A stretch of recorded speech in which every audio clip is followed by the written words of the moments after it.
மதவாதமும் இனவாதமுமே உலகில் போர்களை உருவாக்குவதாக ஜனாதிபதி அன்ருகுமார திசாநாயக்க தெரிவித்துள்ளார். ஐக்கிய நாடுகள் சபையின் பொதுக்கூட்டத்தில் கலந்து கொண்டு உரையாற்றிய போது அவர் இவ்வாறு கூறியுள்ளார். அவர் மேலும் கூறுகையில், போதைப்பொருள் மற்றும் அதற்கான சந்தையொன்று உலகளாவிய ரீதியில் பல பிரச்சினைகளை உருவாக்கி வருகின்றது. போதைப்பொருள் வர்த்தகம் நாடுகளுக்கு அச்சுறுத்தலை ஏற்படுத்துவதோடு அவை உலகளாவிய அரசியலுக்கும் சுகாதாரத்துக்கும் பாதிப்பை ஏற்படுத்துகின்றது. இதேவேளை உலகளாவிய நன்னடத்தைக்கு அது அச்சுறுத்தலாக அமைகின்றது.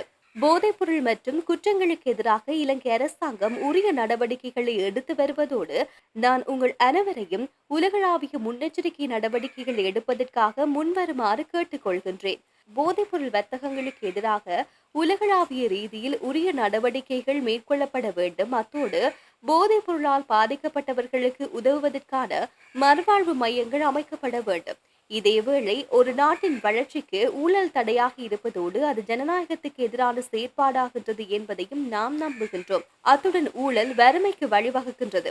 ஊழலுக்கு எதிரான நடவடிக்கைகள் எடுப்பது ஆபத்தான ஒரு விடயமாக இருந்தாலும் அதற்கு எதிராக நடவடிக்கை எடுக்காமல் இருப்பது அதைவிட ஆபத்தானது. இதேவேளை மனித உரிமைகள் தொடர்பாக உலகளாவிய பிரகடனம் மனித இனத்தின் குறிப்பிடத்தக்க வெற்றியாகும்.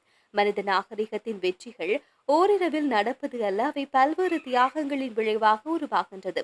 அதேபோல ஊழலுக்கு எதிராக முதலாவது படி கடினமாக இருந்தாலும் அதை தொடர்ந்து 1000 இலகுவான படிகள் வரும் என்பதில் நாம் நம்பிக்கை வைத்துள்ளோம். நான் 22 பில்லியன் மக்களை கொண்ட ஒரு தீவை பிரதிநிதித்துவப்படுத்துகின்றேன். எமது நாட்டின் சனத்தொகை உலகில் 0.3% ஆகும். நாங்கள் அளவில் சிறிதாக இருந்தாலும் ஊழலுக்கு எதிரான நடவடிக்கைகள் எடுக்க ஆரம்பித்துள்ளோம். இதேவேளை நாம் உலகளாவிய ரீதியில் நடைபெறும் யுத்தங்களை கண்டிருக்கின்றோம். அதில் நீங்கள் அனைவரும் இணைந்து கொள்வீர்கள் என நம்புகின்றோம். எந்த நாடும் போரை விரும்புவதில்லை.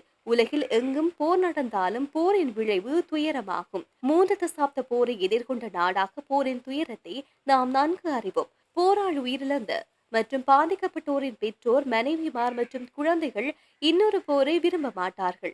ஒரு சிறந்த ஆட்சியாளர் உயிர்களை காப்பாற்றுவாரே அன்றி அவர் ஒருபோதும் உயிர்களை அழிப்பதற்கு எண்ண மாட்டார். ஹாசா இன்று குழந்தைகளினதும் அப்பாவி மக்களினதும் அழுகுரல் ஒலிக்கும் இடமாக மாறியுள்ளது. ஐக்கிய நாடுகள் சபையும் உரிய தரப்பினரும் போர் நிறுத்தத்தை ஏற்படுத்த முயற்சிகளை எடுக்க வேண்டும் என்பதோடு ஹாசா மக்களுக்கு மனிதாபிமான உதவிகளையும் வழங்க வேண்டும். மதவாதமும் இனவாதமும் போரை ஏற்படுத்தும் காரணிகளாக உள்ளது. பில்லியன் கணக்கான குழந்தைகள் உலகில் பசியால் இறக்கும் அதேவேளை நாம் ஆயுதங்களுக்காக பில்லியன் கணக்கில் செலவழித்து வருகின்றோம். மில்லியன் கணக்கான குழந்தைகள் பொருளாதார காரணங்களால் கல்வி நிராகரிக்கப்படும் அதேவேளை பில்லியன் கணக்கான பணம் இன்னொரு நாட்டை ஆக்கிரமிப்பு செய்ய செலவிடப்படுகின்றது. 3 தசாப்த போருக்கு முகம் கொடுத்த எமக்கு அதற்கு எதிராக குரல் கொடுக்க உரிமை உள்ளது. இதேவேளை எனது நாடு தொடர்பாக எனக்கு சில கனவுகள் இருப்பதோடு உங்கள் அனைவரின் நாடுகள் தொடர்பாகவும் உங்களுக்கும் சில கனவுகள் இருக்கும். எனது நாட்டு மக்கள் அனைவரையும் பொருளாதார ரீதியாக வலுப்படுத்துவது எனது கனவாகும் என அவர் தெரிவித்துள்ளார்.